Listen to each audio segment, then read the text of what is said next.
Welcome back. Welcome to another episode of The Journey Unfolds. I just want to open up by saying this. When God told me to start this process back in early May of this year, today is July, gosh, what is it? July 15th, 2026. What I didn't get in that memo was, so Katie, you're going to go through some of the most grueling, hardest days, and you're going to go and share that. If I'd known that, I probably would have been like, no. And oh, and I realize that's the whole point. The journey unfold is about unpacking and coming from a place of absolute guttural honesty, vulnerability. Nothing is being hidden, nothing is off the table here. And I want to just share with you a few different things. And I also want to make it really clear right here, right now, that I'm being led by something other than myself here. I'm being led by God, by spirit, by something external to me. And the first thing I'm going to do today, I'm just using my phone as a reference point. I promise I'm not reading from a script because this gets to be 100% real. What I'd like to do to open things up is take you to scripture because this verse is my life in a nutshell. And it is something that I believe, and let me just remind you of this. I believe that by sharing what I'm sharing, I'm not doing it for me. I've said this before. I am doing it for someone else that needs to hear this, that needs to hear this message. So I'm going to take you to John 15, verses 4 to 5. I want to share this with you, but I want you to go deeper than just hear these words. And by me sharing what I'm going to share today, it'll help you do that. But it's John 15, verses 4 to 5. Abide in me, and I in you. As the branch cannot bear fruit of itself unless it abides in me, in the vine, neither can you unless you abide in me. I am the vine, you are the branches. He who abides in me and I in him bears much fruit. For without me, you can do nothing. Well, there's a lot to unpack there. And my intention today, not using a script, I have some notes to refer to help me stay on track, but I'm not using any sort of pre-rehearsed script here. I am coming from my heart, and I want you to know that I am being obedient in a way that is uncomfortable. So, something happened recently that rocked my world, and it happened just yesterday. That's the irony. The journey unfolds in all of its ugliness, and that's what I want to talk about today. On Monday night of this week, the best way I could describe this is I felt really good. I reached this place in my journey where I was like, you know what? I actually feel like I'm okay. I'm giving myself permission for the first time in 15 years to put my business on the shelf. And it felt freeing. And what I will tell you is that it took me at least a year to get there because things started feeling hard about a year ago. Like really hard. Like I can't make this work hard. And I was thinking to myself, okay, here's the deal. I can do that because I now have the Legacy Builders program to fall back on. I now have something that's going to create income for me while I give myself space and time to figure all of this out. And that's where I was at. I was out for my long walk while I was processing this, which is how I typically process. And I came home, and that night, my husband said, I need to talk to you about something. I'm not going to get into the weeds with you and tell you all the details, but what I will say is that there has been a giant wound within me for the last 15 years, and each year was another layer or multiple layers of pain that made it very impossible, to be fair, for him to talk to me about his fears and reservations about my business and whether I was going to bring in enough income. And at the end of the day, as he was talking to me, he said, I want you to understand, Katie, that I've been thinking about this a lot and I'm terrified right now. And I can appreciate that because when you have someone who is wounded, they will go to great lengths to protect that wound, right? And every time over the last, I wouldn't say the entire 15 years, I would say maybe the last 10, a little bit of a pattern formed between us in our communication. It was like we could talk about this, we could talk about that, but we cannot go here because I will fiercely defend and protect and not let you into this space because it scares me too much to do that. Because I don't want you to be right about something. And I laugh because he's right about a lot of things, but I didn't want him to be right about how tightly I was holding on to my business, how desperately I wanted to finally get to that place where I could say, look, I'm successful. It means I'm worthy. And therein lies the problem. So the best way to describe this was I was on the top floor of a 100-floor building, looking at the view, feeling good, thinking, okay, here we go. I'm letting this go finally. Life is good. And then I come home and I get ready for bed and I'm sitting there and a bomb drops and the whole building shatters and crumbles. And I am lying under all that rubble. And so much of this dark black charred rubble is weighing so heavily on my chest that I can't even breathe. And I've talked about that before, but I haven't been able to breathe properly for the last year. I developed pneumonia earlier this year. My asthma was out of control. I wonder if there's a connection here. And bless his heart, I knew what he was saying. I knew much of what he was saying was true. Not 100%. Just let me say that because there's always two sides to every story and there's pieces that were on him too. But the core issue was that I was chasing something that would make me feel whole, that would make me feel like I am okay, that I am good enough, that I did it. And sadly, what that made me realize is that I was always chasing, and he called me on it. The next launch, the next client, the next pivot, the next conversation, the next collaboration, the next thing. It was always around the corner. It was going to be that thing that was finally going to unveil it all. And I was going to have that money trickling in. And I was finally going to be successful. Now, don't get me wrong. I've never been motivated by money, but I've been really good at keeping it away. You may have noticed that over the last few episodes. I have been very good at blocking it. Not because I didn't want it, because deep down I did, but because I didn't feel I deserved it. So if you're watching this right now and you notice that within yourself, please hear me. We're going about it all wrong.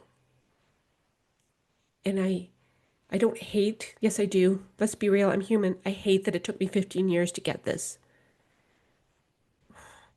So much pain. I'm telling you, I did not sleep. All night I'd laid there under the rubble, crying. So much so that my skin felt raw and it hurt to touch. And that went on all night long. I think I might have slept an hour or two at most. And that certainly doesn't help because by yesterday morning, I had to sit in it. How horrible.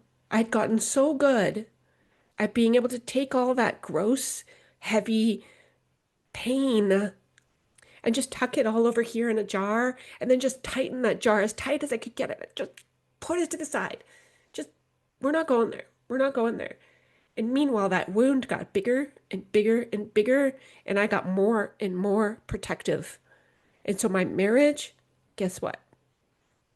The issue, the thing that we needed to come together on was the no-go zone. It was the proverbial elephant in the room. It was the thing that, nope, no, touch that. Don't touch that. And yet, this time, as I was sitting here trying to reckon how we got here, how could I live with this pain? It was too, it felt suffocating. I can't tell you. It's like I wish there was a Tylenol for emotional pain because it hurts. And we all know there isn't. And it actually makes a person think, no wonder people fall in the cycle of abuse and addiction. It's so raw, so exposed, so brutal. And I didn't know what to do with it. I couldn't sleep, obviously. I ate, but barely. I couldn't work. I had all kinds of commitments set out for myself. I couldn't function. I couldn't even be in the room with my family members because I was too upset and raw and vulnerable. And I didn't want people to see me there. I just needed to somehow survive. And that was my day. And I don't ever want that again. And I know being human, it's messy. We go through these things. So what I learned and what I'm still unpacking, honestly, is that I thought I was in surrender all along. I really did. My word of the year is obedience. I was being obedient. So you can imagine my anger, my anguish, like, God, how dare you? I have laid down everything. And here I am under the rubble going, what the you know what? And the beautiful thing is, I know God can handle our anger. It's God after all. But I was so mad. Like, WTF? What is happening right now? And I realized I had transferred all of that hope of the possible tomorrow that I was putting into my business. I put it on the Legacy Builders program. There it is. There's my fix. There's the thing that's going to save me from myself. And here's what I will say about that. I still feel this beautiful sense of it's still a good thing because it's a tool for my arsenal. And I also realize I need to check myself. When it comes to making sales, promoting the Legacy Builders program, I recognize I need to come from that place of service, not from that place of my wound, where I need this thing to save me from my pain. And I hope you see that because what's happened here is I was abiding in Christ in many ways. And one of the beautiful things, I apologize if I'm all over the map because I'm still processing. I'm still trying to get the rubble off. I feel much better, but it's a lot. It's so much because my whole life right now is a question mark. And that's just the honest to God truth. Well, not my whole life. My marriage is great. My kids are great. My home, I have everything I need. But what's so disorienting is the unknowing. I have no idea where to go from here. And isn't that the point? Because when we abide, it's not like the branch, when it's not attached, just goes and finds a new tree to glob onto. It dies.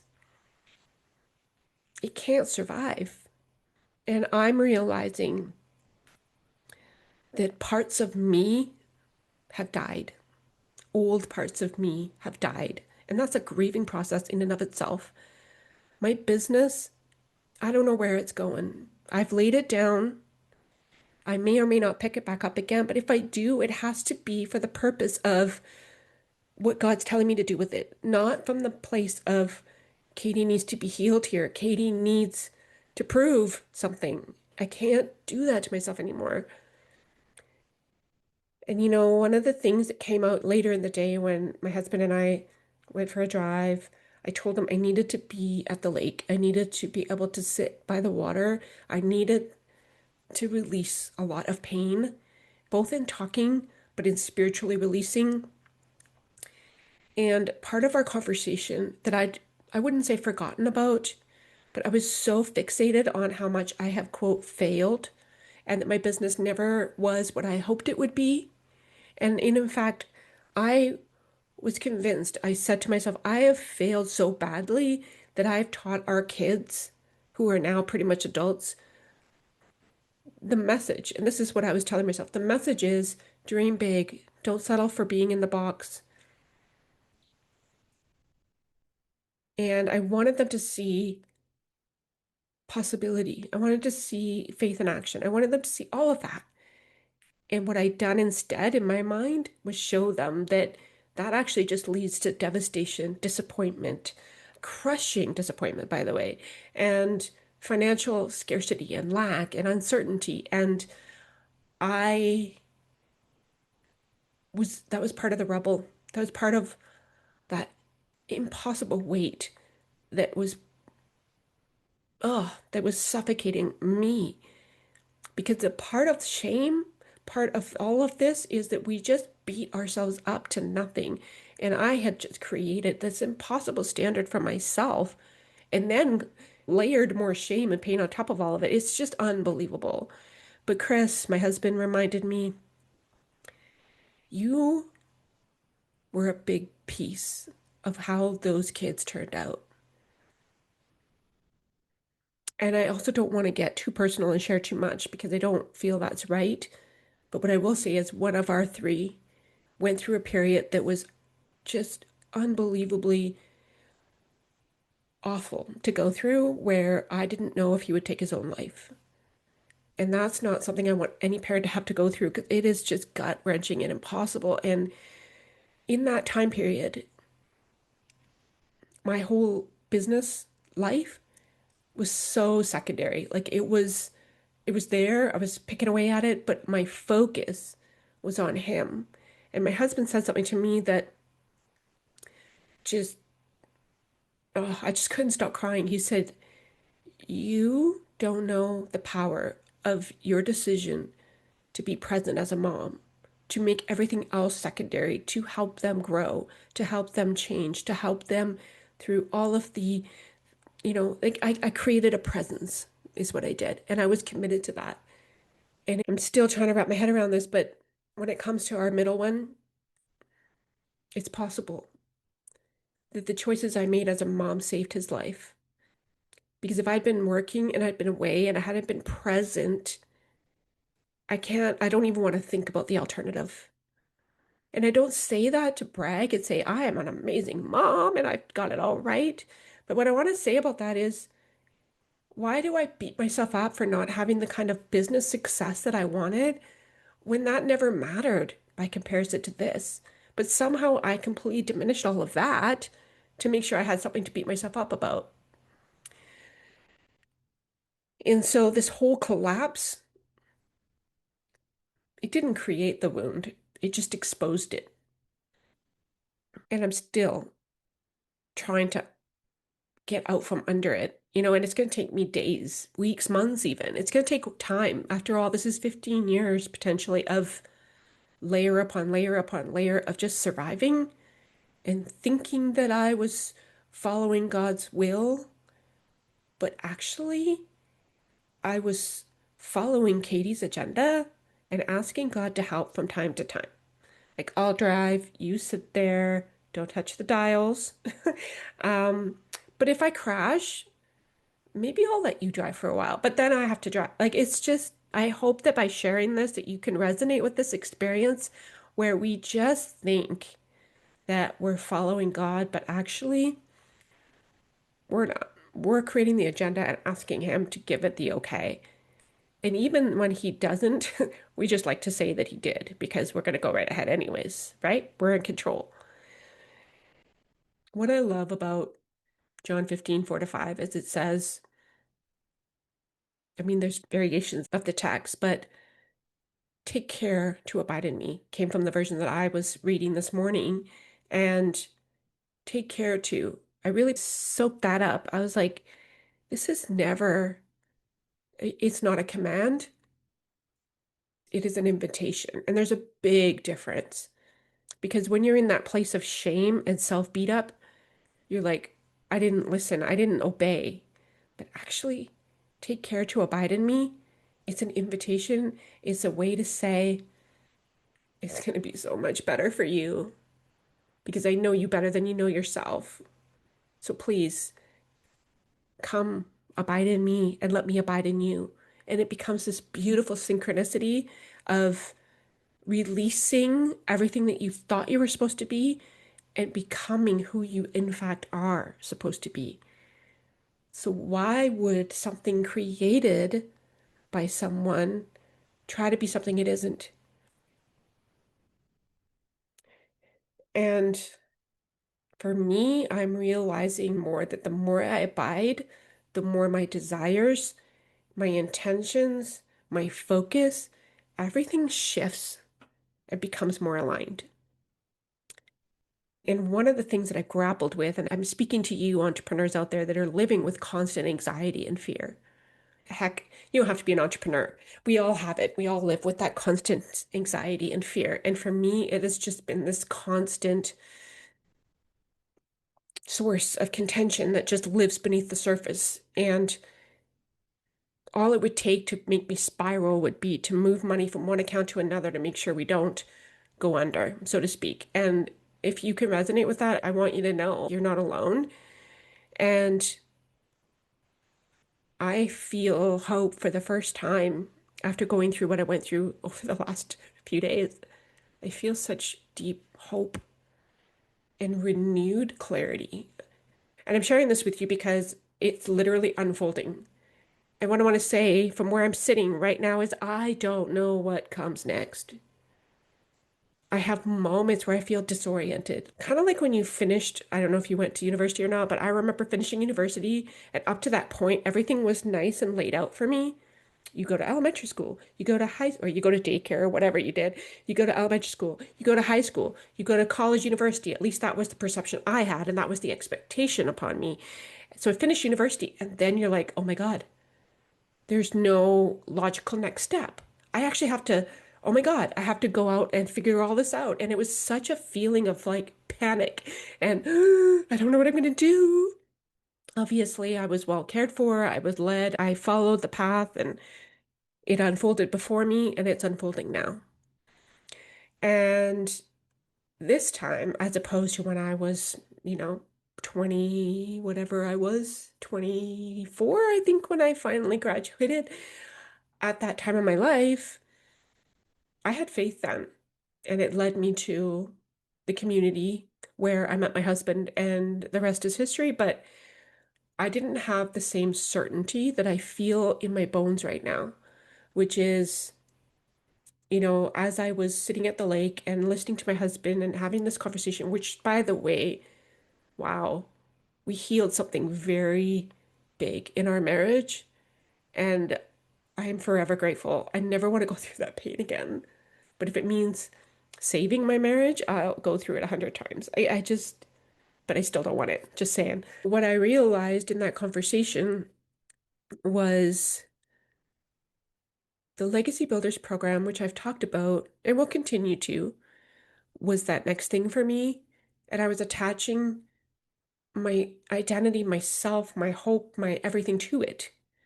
And now I'm like, I don't want to look at it that way anymore. Never again. I want to look at it as that tool where I can impact people, and for the right people, it will do wonders for them. And I'm not putting impossible pressure on myself. I can't live like that anymore. This has been my reckoning, my time of, you know what? Zero attachment. Zero attachment to where my business goes from here, if it goes anywhere. Zero attachment to if the Legacy Builders program creates the results that I hope it creates. Zero attachment to what does it look like to generate income going forward? Because of course, that's scary. All of us know what that's like. But I know that that's the whole point. Because when you abide and you stay in it and you surrender and you are stripped to nothing, I felt bug naked in terms of I'm so exposed right now. I'm not even able to hide the wound anymore. It's out there in the open and I have no choice but to confront it. I realized that abiding it naturally creates peace because you let go of your own illusions of control. Does it mean sitting here and doing nothing? No. Obviously, I would go crazy if that was the case.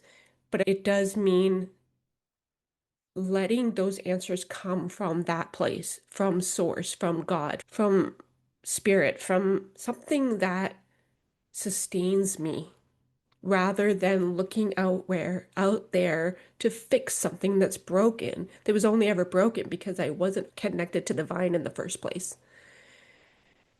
And I just feel this sense right now, this beautiful renewal, this feeling.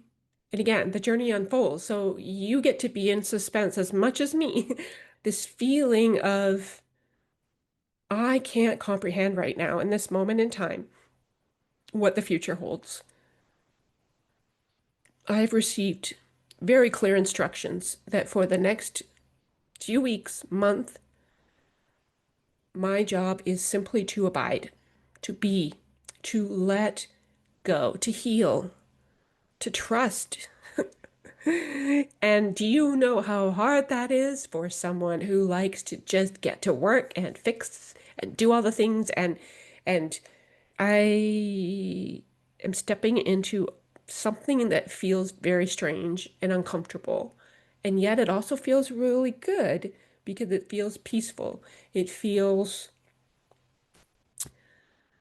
I don't know, it's like now that all the rubble had to come out and that it's being cleared, those rays of light are coming through, and some little hints of things to come are popping through. Now, I'll be honest, given the rawness of all of it, I don't trust myself in this moment to make any big decisions because I need some time. And don't we all? Do we ever give ourselves grace to just take that time? And I need to do that right now. And I know that somewhere in the next little while, I don't know if it's a conversation or if it's an email or if it's an idea. All I know is something is there for me, that God has been preparing me for something that I haven't been ready to receive. And that excites me because it'll be aligned this time, right? Because everything about what I was holding on to has been taken away.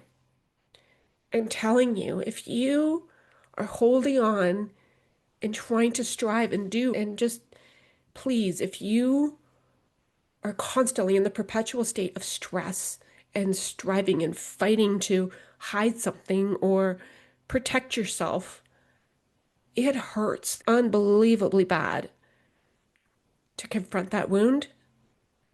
But man, is it ever freeing to expose it so that it can be healed. And that is my message today. I don't mean to leave you with a cliffhanger, but I don't know where I go from here. I don't. I have no idea. And isn't that the point? Because when we surrender, when we let the journey unfold and we grab on to the hand of God and we trust,